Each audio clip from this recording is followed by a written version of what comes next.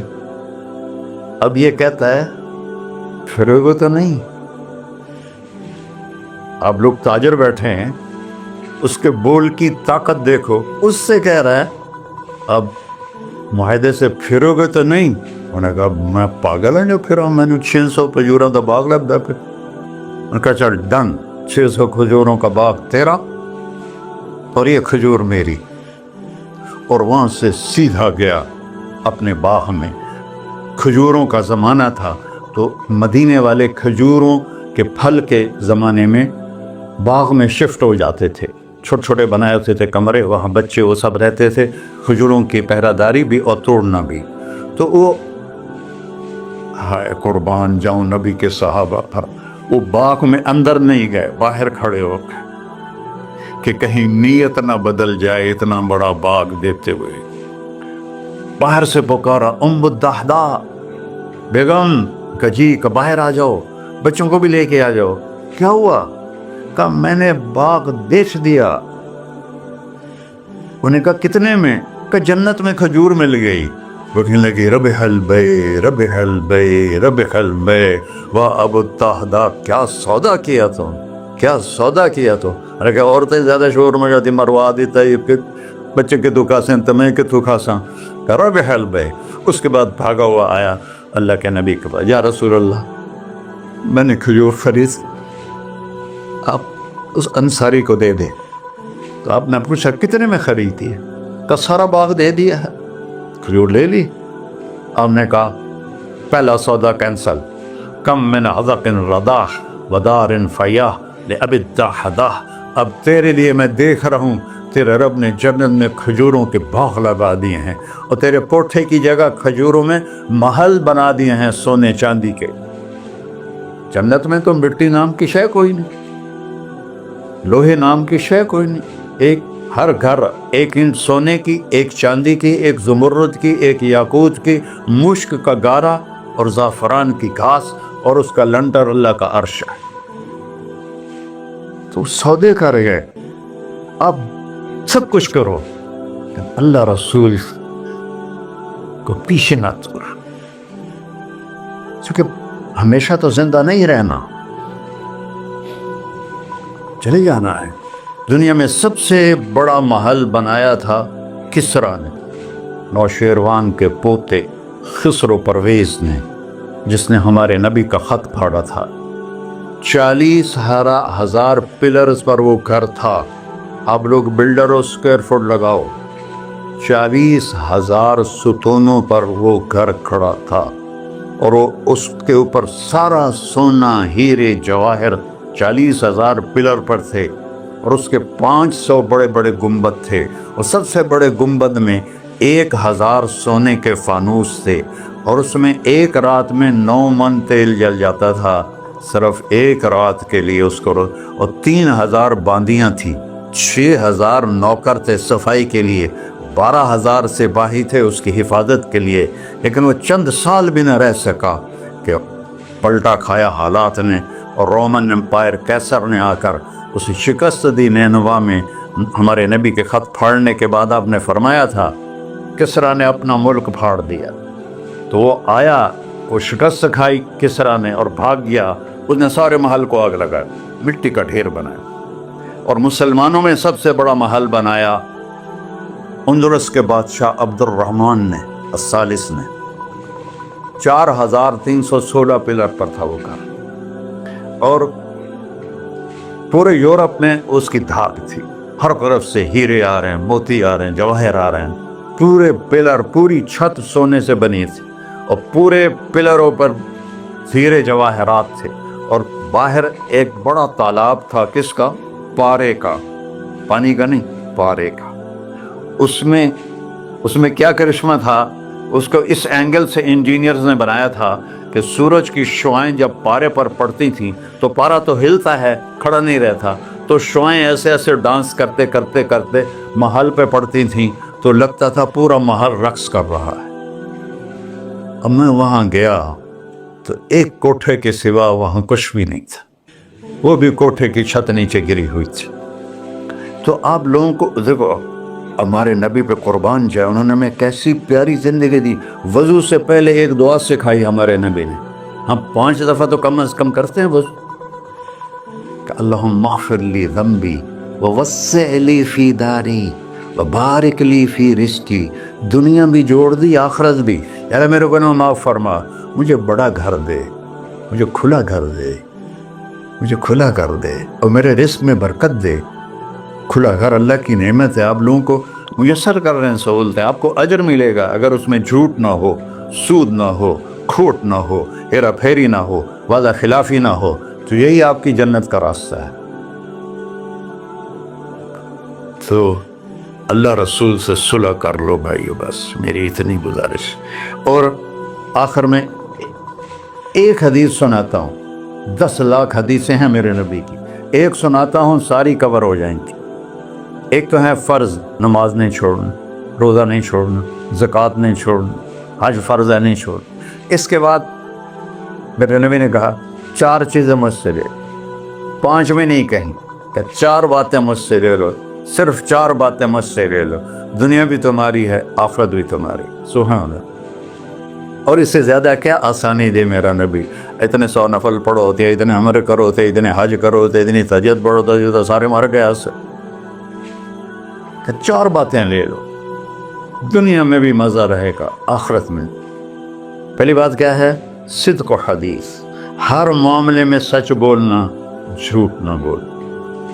ایک صحابی نے پوچھا یا رسول اللہ، مسلمان بزدل ہو سکتا ہے؟ اب نے کہا. کنجوس ہو سکتا ہے؟ اب نے کہا. جھوٹ بول سکتا ہے کہ نہیں؟ جھوٹ نہیں بول سکتا. سچ بولے، سچ کی قیمت ادا کرو. حفظ و امانت، کسی کو دھوکہ نہ. چیز کوئی اور ہو، دکھا کوئی اور رہے ہو، میٹیریل کوئی اور ہے، بتا کوئی اور رہے ہو. حفظ و امانت، دیانتداری سے کام کرو، کسی کو دھوکہ نہ دو. آپ نے فرمایا میں اپنے امتی سے ہر گناہ کی توقع رکھتا ہوں، بشر ہے بیچارہ، لیکن میرا امت یہ تو 2 نہیں کرے.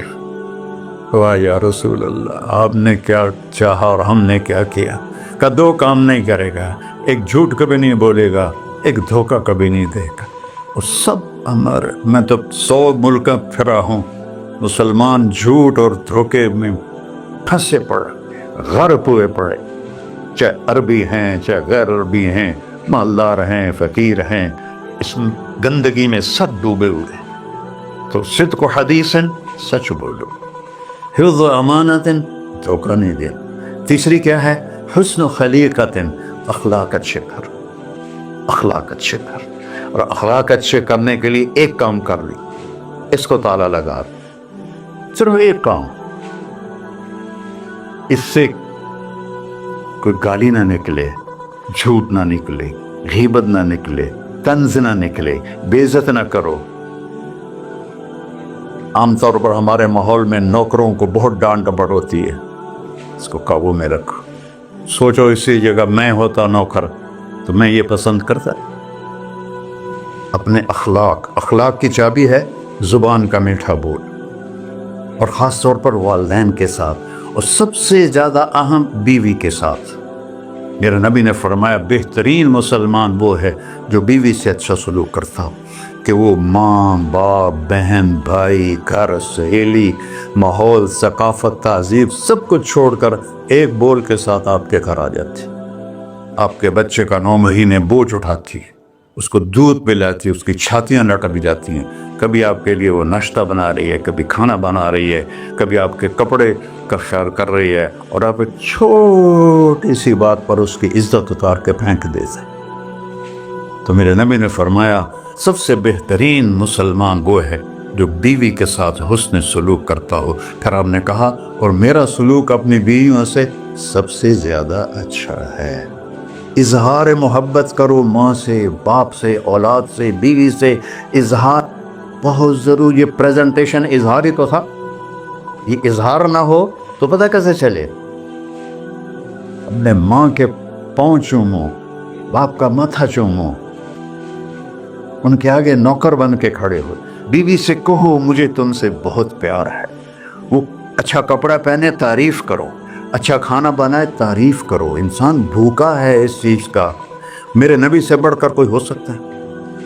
آپ حضرت عائشہ سے فرما رہے ہیں، چونکہ حضرت عائشہ کماری بھی تھی، چھوٹی بھی تھی. حضرت عائشہ جس نے اللہ کو دیکھا ہو اس کے لیے عورت کوئی چیز نہیں ہے. ایک حدیث سناتا ہوں، مالی فی النساء من رغبہ، مجھے عورتوں کی کوئی رغبت نہیں. اللہ کو دیکھنے کے بعد کس چیز کی رغبت؟ ہم نے کہا عائشہ انہ لیہون علی الموت ان اریتک زوجتی فی الجنہ. عائشہ جب سے مجھے پتہ چلا ہے نا تو جنت میں میری بیوی ہے تو مجھے تو موت ہی اچھی لگنے لگ گئی. یہ اظہار محبت ہمیں سکھایا اپنے بچوں کے ساتھ بھی. میرے بچے بڑے ہو گئے لیکن میں نے ایسے گلے لگاتا ہوں جیسے یہ چھوٹے بچے، کہ یہ محبت ٹرانسفر ہوتی ہے، ہم اظہار نہیں کر سکتے. وہ بچوں پر اپنی رائے مسلط نہ کہو کہ وہ بڑے ہو جائیں تو شریعت نے ان کو حق دیا ہے، اس سے آپ کا گھر خوبصورت بن جائے گا. یہ میرے نبی کی پیاری زندگی کے چند صفحات میں نے آپ کے سامنے پیش کیے ہیں. تو طویل داستان ہے، سناتے سناتے عمر بھی بیت جائے تو ایک ذرہ بھی ادا نہ ہوگا، لیکن خلاصتاً میں نے آپ سے عرض کر دیا. صدق و حدیث، حفظ و امانت، حسن و خلیقت، سچائی، دیانتداری، اخلاق، اور چوتھا اور آخری عفت فی طعمت، رزق حلال کماؤ، رزق حلال کماؤ. من امسا قالم بعمل یدہ امسا مغفورا لہ. مسلم شریف کی حدیث ہے، جو صبح سے شام تک اپنے دنیا کے کاموں میں حلال اور رزق کی تلاش میں تھک کے گھر جاتا ہے، اس کے اس دن کے سارے گناہ معاف ہو جاتے ہیں. کتنا بڑا عمل ہے رزق حلال، بندگی بن جاتا ہے. آپ نے ایک صحابی کو دیکھا، ان کے ہاتھوں پہ چھالے نہیں، وہ جو مزدوروں کے نشان ہوتے ہیں کئی چلا چلا کے، وہ تھے. تو آپ نے اس سے پوچھا سعد یہ کیا ہے؟ کہ یا رسول اللہ بچوں کے لیے روزی کماتا ہوں، اپنے ہاتھ سے کام کرتا ہوں، تو میرے ہاتھوں پہ یہ نشان پڑ گئے. تو آپ نے ان کا ہاتھ ایسے پکڑ سب کو دکھا کر ایسے اس کا بوسہ لیا، پھر فرمایا جو ہاتھ بچوں کو حلال کھلاتے ہوئے ایسا ہو جاتا ہے اس پہ جہنم کی آگ حرام ہو جاتی. صرف نماز سے نہیں گناہ معاف ہوتے، حج سے نہیں معاف ہوتے، رزق حلال کے کمانے سے بھی روزانہ کی صفائی ہو جاتی ہے. تو ابھی سودا ہے، اللہ رسول سے کر لو تو موج ہی موج ہے، اور اگر انہیں بکھیڑوں میں پڑے رہے تو مر کے زیرو ہی ہونا ہوتا ہے، کچھ بھی ساتھ نہیں جاتا. تو اللہ مجھے بھی توفیق دے، اللہ آپ کو بھی توفیق دے کہ ہم اپنے نبی کی زندگی کو اور اپنے رب کو سامنے رکھ کر زندگی گزاریں. اور آپس میں اگر لڑے ہوئے ہو صلح کر لو، آپس میں کوئی لڑو، دیکھو جھگڑا ہو جاتا ہے، بول چال بند نہ کرو. جھگڑا ماں سے بھی ہو جاتا ہے، باپ سے بھی، بیوی سے، بول چال بند نہ کرو. نہیں بس ساڈا بائی کاٹ.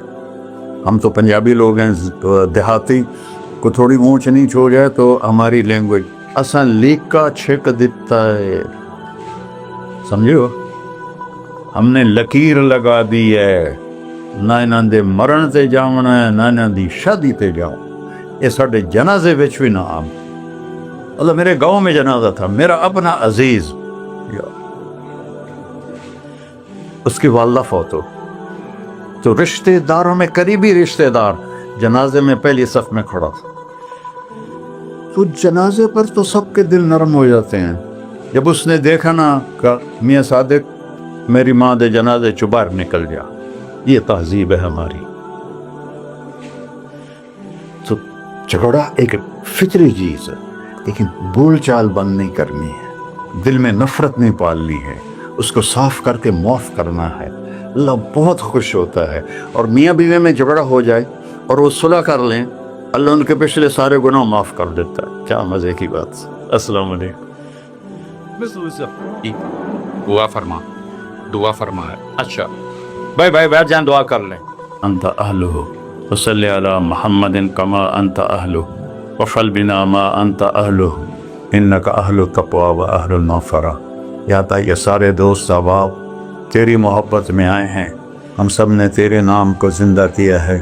ہماری یہ محفل قبول فرما اور ہماری یہ مجلس قبول فرما، اور یا اللہ جو کچھ کہا ہے اس کے مطابق ہماری زندگی بنا دے.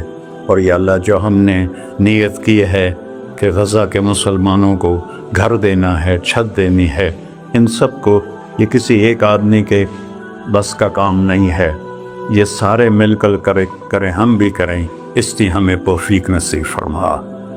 تیرے نبی کا فرمان ہے، جو میری امت کی دنیا کا خیال نہیں کرتا وہ مجھ سے نہیں ہے، اور اس وقت سب سے محتاج امت غزہ کے اہل ایمان ہے۔